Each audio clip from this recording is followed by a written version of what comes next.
আর.জি. কর মেডিকেল কলেজে ঘটে যাওয়া মর্মান্তিক ঘটনার 1 বছর পূর্ণ হলেও এখনও পর্যন্ত ভুক্তভোগীর পরিবারের ন্যায় বিচার মেলেনি। এই বিচার বঞ্চনার প্রতিবাদে শুক্রবার সন্ধ্যায় ওয়েস্ট বেঙ্গল জুনিয়র ডক্টরস ফোরামের উদ্যোগে কৃষ্ণনগর পোস্ট অফিস মোড়ে আয়োজন করা হয় মোমবাতি মিছিল ও পথসভা। হাতে হাতে জ্বলন্ত মোমবাতি নিয়ে ডাক্তার ও চিকিৎসা কর্মীরা শহরের বিভিন্ন রাস্তা পরিক্রমা করেন।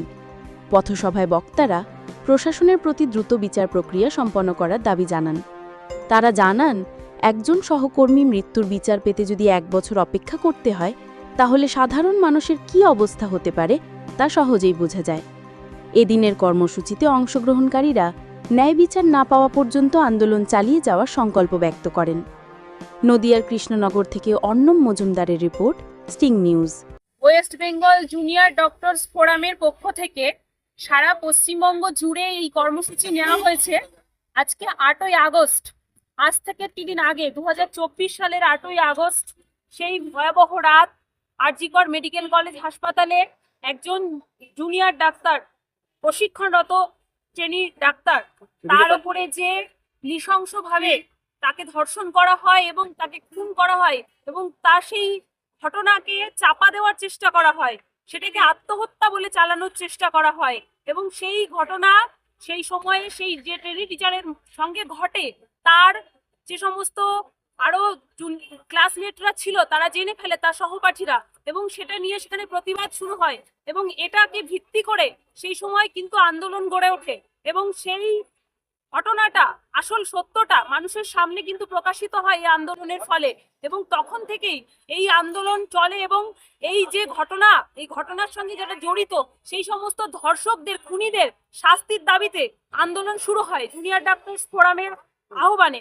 এবং সাধারণ মানুষ আমরা দেখেছিলাম সেই সময় একত্রিত হয়ে পথে ঘাটে সমস্ত জায়গায়, স্কুল কলেজের ছাত্রছাত্রীরা পর্যন্ত বেরিয়ে, সাধারণ মানুষ বেরিয়ে, বয়স্ক থেকে একদম বয়স নির্বিশেষে সমস্ত মানুষ এই আন্দোলনে এসেছিলেন। এবং এই আন্দোলনটা একটাই কথা বলেই যায়, সেটা হচ্ছে এই সমস্ত যে মেয়েদের উপর অত্যাচারের ঘটনাগুলো ঘটছে, কোথাও নিরাপত্তা নেই, এই ঘটনাগুলোকে পুরোপুরি বন্ধ করা এবং এর সঙ্গে জড়িতদের উপযুক্ত শাস্তি, এবং আগামী দিনে যাতে এরকম কোনো মেয়েকে যেন আর অভয়া দ্বিতীয়বার না হতে হয়।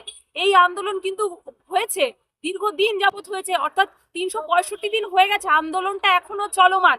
আজকে সেই রাত 8ই আগস্ট, সেই রাত 1 বছর আজকে পূর্ণ হচ্ছে, কিন্তু এখনো বিচারহীন 365 দিন।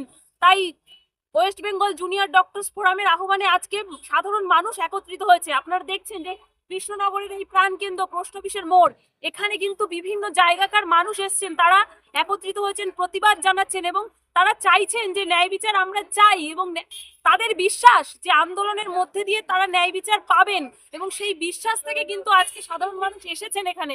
আমরা বলবো এই আন্দোলন এখনো চলবে।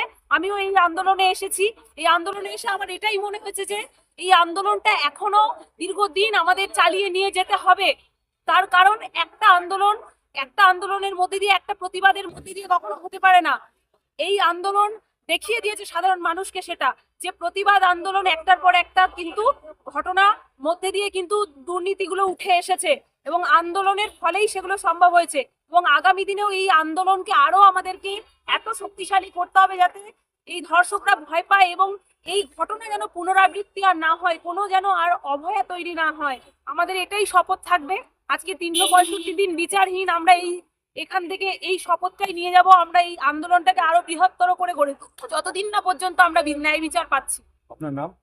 আমার নাম সুস্মিতা জোয়ারদার, আমি আজকের এই আন্দোলনের একজন প্রতিনিধি।